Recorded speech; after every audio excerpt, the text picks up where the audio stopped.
Hey, deserving listeners, 90 Day Fiancé, Tania and Syngin. Let's go back in time and watch. Like, get married, is it gonna be like this? Knock, knock. Hey, Tanya.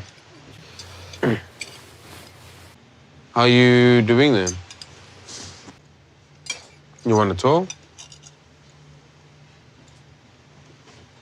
All right, she's stonewalling, which is a bad sign. And we haven't seen this yet from either one of them. And it is a harbinger of divorce. So maybe that's what we're seeing, the beginning of the end. When, to give someone a side, especially this overtly,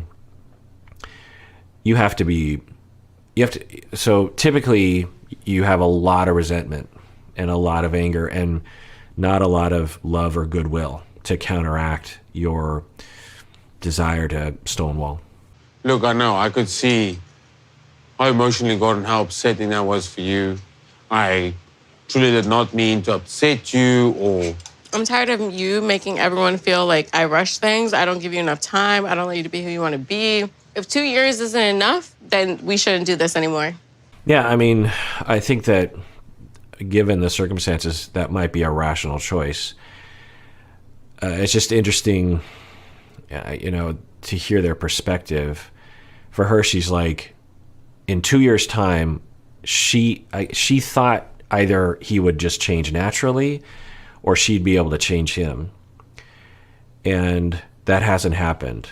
And for him, I think he's thinking that he could change her, that he could either make her adjust and accept his personality, or he could make her into a free spirit or something. I honestly, I don't know. I don't even know if he really thought beyond his own personality, but definitely for her, it sounds like she thought he would change, which, why would you think that, right? A lot of people hope for that.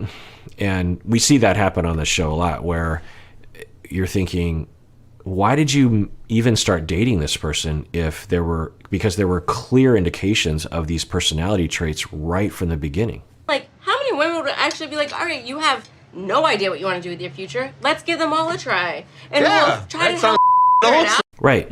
There are plenty of women who are just like him, if not more of a free spirit. Like on the Caribbean show that I reacted to, Kay, if you remember, if that's been aired, Kay and what was his name, Andrew or something, she was a free spirit and didn't want to be locked down, didn't want to even have a committed relationship really, and loved to just live how she lived. And so there are plenty of women who would fit. So she, in her mind, she's like, all women want structure. And it's like, no, that is an outdated idea, that men are these, wild people, boy men that you have to control.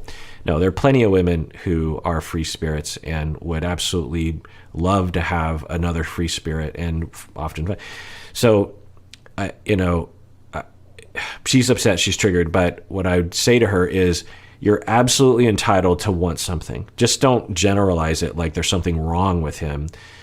There's nothing wrong with either one of you. You have a fundamental personality difference that really clashes with, neither one of you can get what you want, apparently. So that is what it is. And there's nothing wrong with him because that's who he is. And you saw all the signs when you first met him. I've told you, if we would have met in high school or even 8 years ago, I probably wouldn't have liked you and I probably would have cussed you out right away. So I'm so grateful I met you as the man you are now. But like I've told you before, it's time to level up. You feel like you've leveled up and you've grown up so much? Cool. So it's time to level up. Okay. And you see his face. He's like, you want him to, which I understand. And that's your preference, but he doesn't have to. There are a lot of different ways to live life. He doesn't want to have kids. He doesn't want to have a career. He doesn't want to be locked down in a relationship. He doesn't want to be locked down to a location. That's fine. But she, at least when she's triggered, frames that as, you're not like worthy or there's something wrong with the way you think. It's like, no, it's just a different lifestyle. Now it's time to level up again. Okay. Like, I'm not playing Super Mario game. we both, you don't want me to level up? level up, level up. 2 years is more than enough for me. It's more than enough for me to give you time, more than enough for you to show me so many chances that you failed at. Yeah. Did he fail or did he just remain himself? I think one could make the argument, especially if given that we don't see 99% of what happens between them, that he said a lot of things indicating that he was going to become more of a career planner. He gave that impression. We did see some scenes like that. So Tania could convince me if no, he said this, there was that he gave the impression like, yeah, I'm getting married now and I do want to settle down and I do want to become more like a planner, more like you. But there's also a possibility he didn't really do that often. And she just in her head figured that he would. You broken so many promises that I'm still here is a amazement.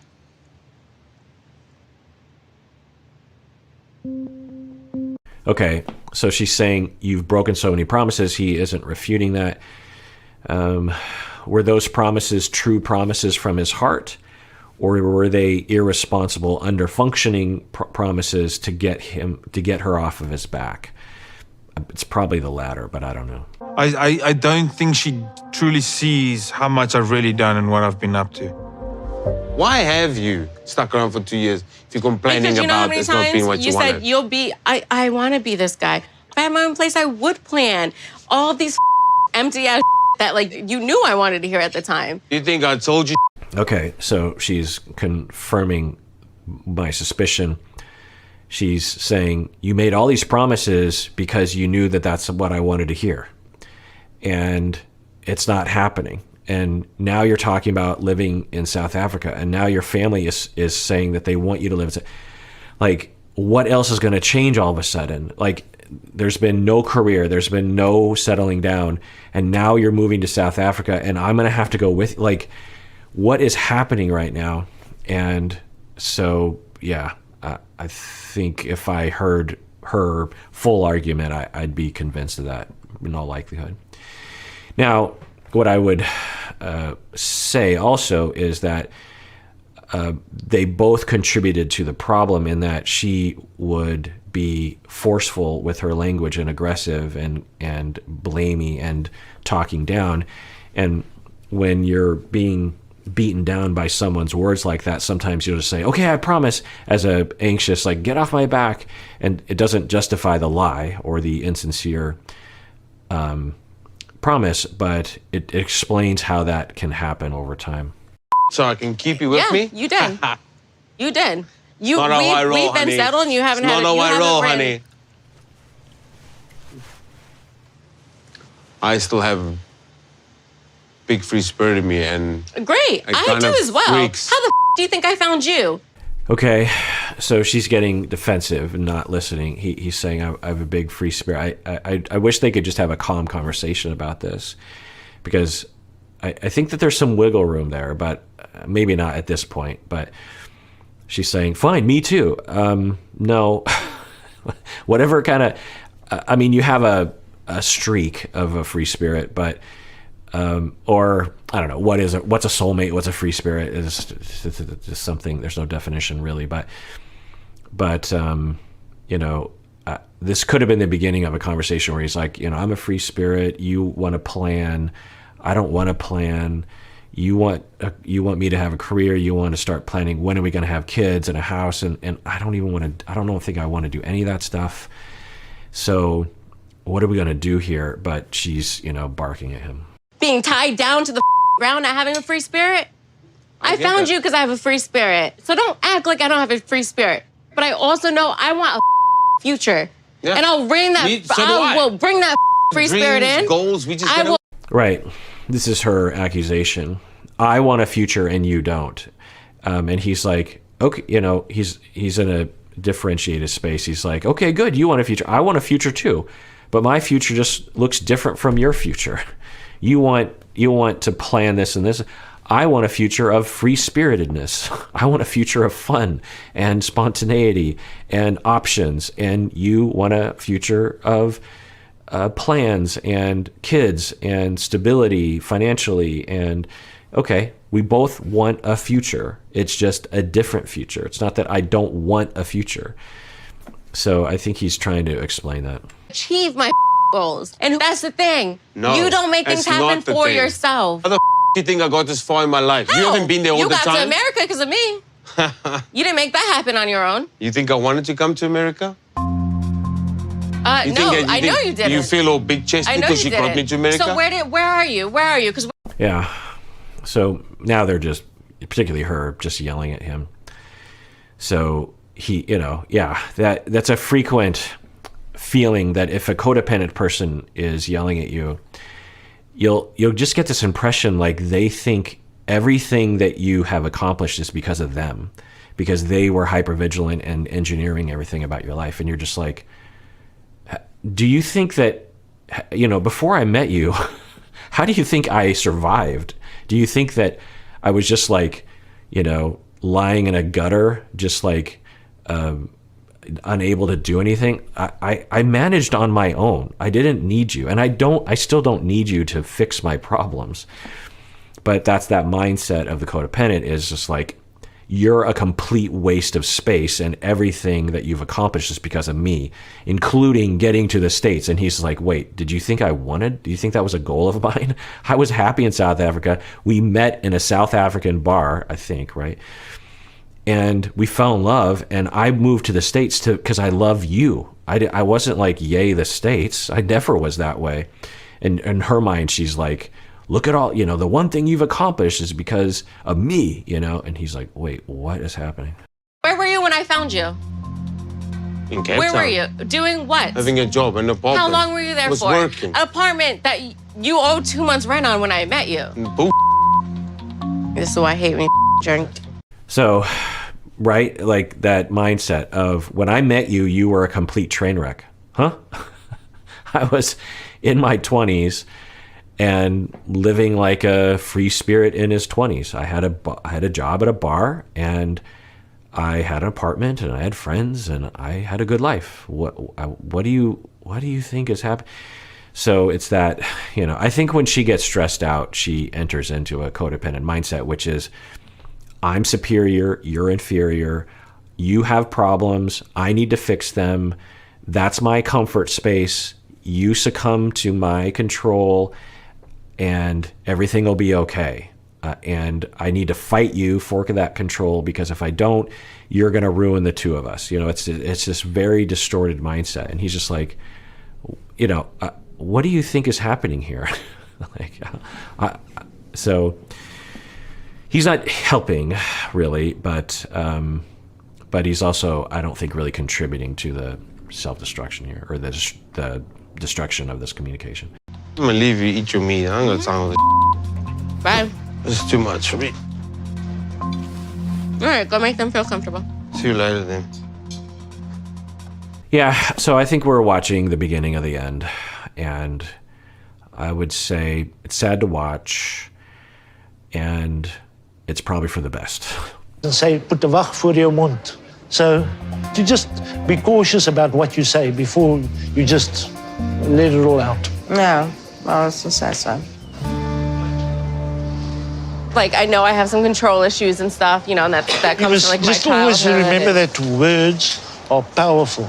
Okay, good. So she says, I know I have some control issues. We've been talking about that from the beginning. And she's exhibited a lot of self-awareness throughout this time. And I don't think I've heard that from her yet. So it's good to know that she can recognize that about herself. Awareness is the first step to improving things. Not too long ago, he was like, I'm just getting responsibilities. Yeah. And maybe St. John comes from less responsibility to suddenly having quite a bit. I did like from nothing to all of a sudden married, boom. Yeah, there's a period of mortgage. adaptation that It's like- needs to happen, yeah. And it does. It shocks me a little bit, almost to where I'm sometimes a little bit scared. And I'm like, oh, am I busy losing my freedom? Okay, great. This is the conversation that I was wishing they would have before when they were fighting, I thought there's nothing wrong with having this personality difference between being, what does she say? She's a planner and wanting to progress quickly to the next phase of a relationship or the next phase that you're looking for, having kids, having a stable job. There's nothing wrong with wanting that. There's nothing wrong with wanting to be a spontaneous free spirit. It's both fine. How do you talk to each other, take responsibility, not take it personally that the other person is like that, not attack the other person? So they're having that conversation now, which is great. And there might not be an answer to this, but at least you can be civil to each other as you talk about it. You should be there to love each other. Yeah. And why actually argue? Why argue? Yeah, Mary? sometimes a person just argues to argue. If you're going to argue, then you have to question whether you're in this marriage. Is it the right one? Yeah, we've heard a lot of evaluation from in-laws before, but I would say that their approach is, pretty balanced and healthy. It's like, look, you're at a crossroads, essentially is what they're saying. You either have to commit to working things out and being nice to each other, or if you're going to argue all the time, then you should probably just pull the plug at this point, because it doesn't look good from our standpoint, the amount of yelling and arguing that you have between the two of you. It's a struggle. It shouldn't be this much of a struggle. And I think that Tania might be taking it a little personally, but I think that we've seen worse reactions from family. You guys together, isn't that what drew you to him? Yeah, but also so many flags back then. All these flags that come up now, I'm thinking why did I even stay? But it was not a big deal. It was not a big deal at the time. I'll call it denial. Yeah. Well, denial is a part of it, potentially. But as I've said before, repetition compulsion, as Freud called it, projective identification, which was a defense mechanism identified by Melanie Klein in the early 20th century and others. I don't know if she invented it, but she expanded on it pretty significantly. But anyway, the idea that in our early relationships, we internalize that, and for various reasons that I won't go into now because of time, we recreate that in our adult life, often because it's comfortable or we're trying to make a corrective experience. Oftentimes that doesn't work. So it's possible that Tania, grew up with some irresponsibility. We know that she took care of her younger sister.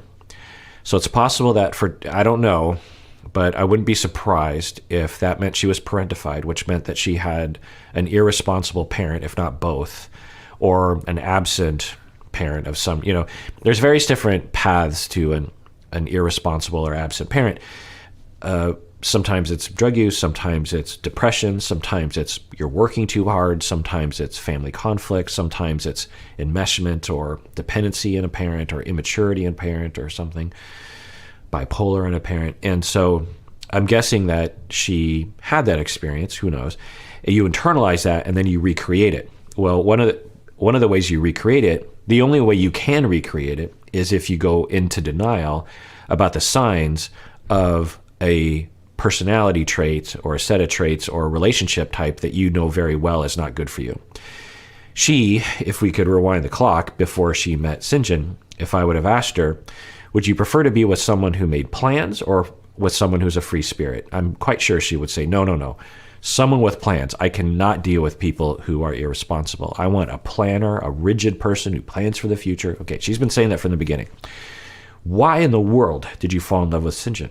Why in the world would you even hit on a bartender who drinks all the time and sleeps on his brother's couch? Why would you do that? Why would you fall in love with? Why would you even start to date someone like that if this is a primary goal of yours? Well, the reason why she has the primary goal, possibly, is because she's experienced massive irresponsibility throughout her life, even as a child. But because she's experienced that irresponsibility, she's internalized it, and the relationship between codependency and underfunctioning is locked in terms of her personality, and she doesn't know how to deal with that. It's an inner conflict, and so she recreates it externally as a way of trying to cope with it. Of course, it just it just creates more internalization of irresponsible other over responsible self. And the friend is like, I don't know if it's red flags as much as you just went into denial, because his free spirit, spontaneous nature was the main quality of his life and his personality. And you framing it as a red flag is a red flag. She mentioned the whole time red flags, red flags, red flags, which means you saw it. You just chose not to believe it. There we go. He was completely honest and blatant with everything. You sold yourself. You're married now. Yeah. The people around Syngin are quite wise. His family, I think, are pretty balanced, and the friends are, because often the friends, you're just like, what is happening? But for them, yeah. Now, I wouldn't frame it this way. I wouldn't say, Tania, this is all your fault. I would say, you might have some unconscious processes that you're not aware of, naturally, because why would you be, that are shooting you in the foot. What you say, you're gonna be with me. So It is tough. I'm gonna have to defend him right there and take you back to all the red flags that you said yourself that you've ignored. not that I ignored, that I would bring up to him and he would say, this is because I'm not stable right now if I had an apartment. Okay, so I think that that's a valid defense, if that's true. And I think it's quite possible that she would say to him, hey, you are, your life isn't together, as a criticism. And he would defend himself and say, well, I just need to get my life. Instead of very clearly, and we don't know, but I imagine that at least part of the time he would reassure her that he was on the right path. The two of them were very much in love with each other, and I think still are to some extent, but very much in the beginning, very infatuated. Not soulmate, of course, as she would point out, but very, at least for him, he's very much in love with her. So we can imagine him wanting to say things to her to reassure her that everything is cool. We could also imagine that he would indicate or show her through his behavior that he also was a spontaneous free spirit. So is he partially to blame for her delusion that he wasn't a spontaneous free spirit? Probably. But obviously, anyone who, if you didn't have a need to repeat the past and recreate a relationship, I'm guessing she would have seen him for what he was, regardless of how much reassurance he provided. Do you see him getting stable and settled a little bit? Or do you think I'm just like waiting for a dream to never happen? I think his state of mind is just completely different from what you're asking. These changes are crazy for me. I have not been this committed to anything in my life besides committed to you. Okay, so I wish that she would just stop and listen and really just take it in, because I think that, one, it would help her to just see him for who he really is, and also begin the process of, okay, well, I hear you. Can you adjust a little bit for my sake? Or is there a path to stability that you want to do? But whenever they get into it, she starts to defend and attack him, which causes him to get defensive, which erodes their love. No, we're not here to do this. We're not here to argue, so stop. It seems to me like we're here to do that. Stop. What you do? Okay, I just want to see, it just feels like you're attacking me. I'm not, but at the same time, you know what I'm looking for and you know what I need. That's why I'm getting scared. It's now more than 8 months in, and I'm just looking for these.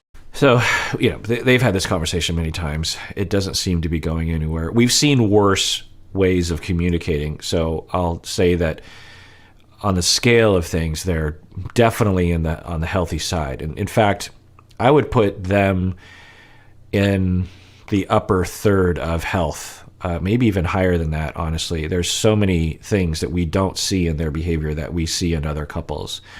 So, and I'll say that this kind of conflict is very common in the best of relationships. I've known Syngin for, 10 years, somewhere around there. The guy that he used to be, compared to the guy he is now, is two completely different people. Change don't happen overnight, yo. I'm tired of feeling like I'm trying to change you or something, because I'm not. Yeah, you are. Yes, you are. And as everyone is saying, you are upset about who he is, even though that's who you fell in love with and who you decided to date in the beginning. So I didn't show this clip, but she also said that when she met him at a bar, they went back to his place, and she was snooping around or happened to see a whiteboard with all these plans on it, and the bills were all organized, and she said, "Oh, he's a planner," when in fact it was his brother's whiteboard and bills, and Syngin was just sleeping on the couch at his brother's place. So you have to wonder, like, if those things weren't there, if she would have been like, "Oh, this is just a one-night stand sort of guy." If she allowed herself to fall in love with him, and then once she was in love with him, and then a few weeks later finds out contrary evidence, she's already locked in. I could see that. But it's interesting when they go to South Africa, and when he has support, he's more vocal, which isn't fair. He should have been more assertive already. And she's like, "What's happening? How come all of a sudden there's this narrative that I'm the bad guy and that I'm trying to change you?" When that's exactly what she was trying to do. Now, she could make the argument that many times he would say he wanted these things too. So it wasn't me against him, it was us on the same team. And suddenly in South Africa, now all of a sudden we're on different teams. I don't understand what's happening. And then I might say, well, for him, he might have, in an immature way, been placating her because he doesn't want to lose her, and would say what she wanted to hear. You haven't even sat down and thought about what you want to do in the next year. So it's strange, like I also never actually told you what I need. That... You always just what you need, but I've never said, I need this from you, I need that from you, I need you to change this, I need you to change that. Yeah, all right. But maybe you should have. Maybe you should have voiced that. But I think given his spontaneous free-spiritedness, he was saying, well, let's try this on for a while. But then ultimately, after a couple of years, he's like, yeah, I think I'm ready to not do that and have more of me involved in that. But yeah, that is something to point out that does have to do with the codependent or overfunctioning, underfunctioning dynamic. It's actually one of the ways that I evaluate couples with an overfunctioning, underfunctioning dynamic, where I'll think to myself when there are sessions, does it go both directions? Are both people saying, this is what I'd like you to do for me? If it's mainly one direction, then that is a red flag for overfunctioning and underfunctioning, which they definitely have exhibited. Oh. You want way more change from me than way more than what change I want from you. That is real. That is real. I love you just as you are. I don't give a if you want to be a housewife or a... But I want to be a housewife with someone who doesn't want to give me a house. Chef. So how can you... She's not even listening to him. He's saying, I don't care what you want to do. If you want to have a job or of this nature, or if you want to get a high-paying job, if you want to get a low-paying job, if you don't want to work at all, it just never crosses my mind. Like I just don't think that way, which is illuminating, I think. But she's not listening to that. She's just hearing. But she's just determined to fight with this situation. Now he could do better by saying, "Honey, let's relax." Do the summit. Just calm down. Not that, but. I love you. I'm on your side. What I'm trying to tell you is that I would really love it if you could just kind of let me be me. Now, what she would say, I think legitimately, is, but my plans involve you. Your plans don't necessarily involve me. You want to be a spontaneous free spirit. And by its nature, that means you don't depend on me. But I want a family, I want a house, I want to be a housewife, I want to be a mom, I want many kids. I don't know if she wants to be a housewife, but I know she wants all those other things. And I need you to pull your own weight. I need you to get a job. I need you to contribute money. And I need you to start, at the bottom and work your way up because you have no career skills. You've been a bartender and a miner, working in a mine. Like, I don't think those provide the kind of skills that are, going to provide a long-lasting, high-paying, satisfying career. And so my goals involve you doing things for that, which is, probably mostly true, not entirely. Like I think I said this before, that there's a path forward for the two of them. I don't know if she wants it, that still allows him to be him, and allows her to be her. They could just live a very frugal life, maybe even with her mom in perpetuity, or at least for a while. They could start having kids. She'll know that she'll probably have to do a lot of the parenting. A lot of people wouldn't want to do that, which I would not blame them. But there's a path forward in terms of accounting for both their personalities, and I don't think she recognizes that. She's like, either he becomes my vision of the sort of person I want to be with, or there's no other path to happiness. Like I said, the path, as I say it out loud, I wouldn't want that personally, so I get if she wouldn't want it, but I don't think she even considers it. And I would wonder what she would say if she did. You admit to being a total control freak, right? Not a total But it's control working. freak. I mean, Not that. I just need some structure. I feel like you need to control things. My advice to you would to try and control this relationship a little bit less and live it just a little bit more. Yeah, if she wants to. That's all about if she wants to. Because if she doesn't want to, that's fine. But if she wanted to, and if she wasn't allowing that option to even be entertained, as I was saying earlier, there is a path of like, okay, well, given how he is, how can I make this work? I don't think she considers that. I think she's like, no, there's only one way to happiness. And it's possible it's really the only thing that would fit within her happiness zone. I don't know. But I think that's essentially what he's saying. If you're in it for the long haul, like you say you are, Marriage. be in it. Be in it. Okay, be patient. So I wouldn't use the word patient because that implies he'll change. You just have to wait. There's a possibility he'll never change. There's a possibility he'll become even more of a free spirit and spontaneous in the future. Given the way he talks, that could happen. So it's not patience, it's acceptance of who he is and changing of your vision of the future. But I wouldn't blame her if she says, no, I don't want to change. My vision of the future isn't that strange. I want a 2-career household with a good living and a house and a future and a mortgage and children and, college fund. That's what I want.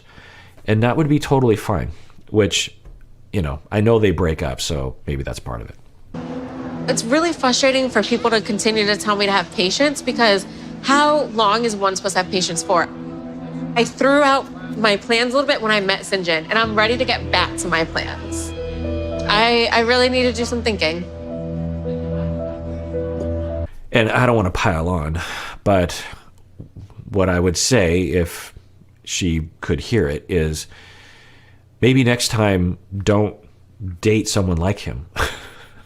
Like, before you even entertain a first date, how about you find someone who is already in the midst of their career and it has the exact same kind of major life goal. They want to have kids right away. They want to have that mortgage and they want to have that white picket fence and they want to have that college fund. Like, that's their dream. There are people out there like that. And, if you find one, then it eliminates at least that potential conflict. All right, well, that is it for that episode of Psychology in Seattle. Everyone out there, please take care of yourself because you deserve it. You really, really do.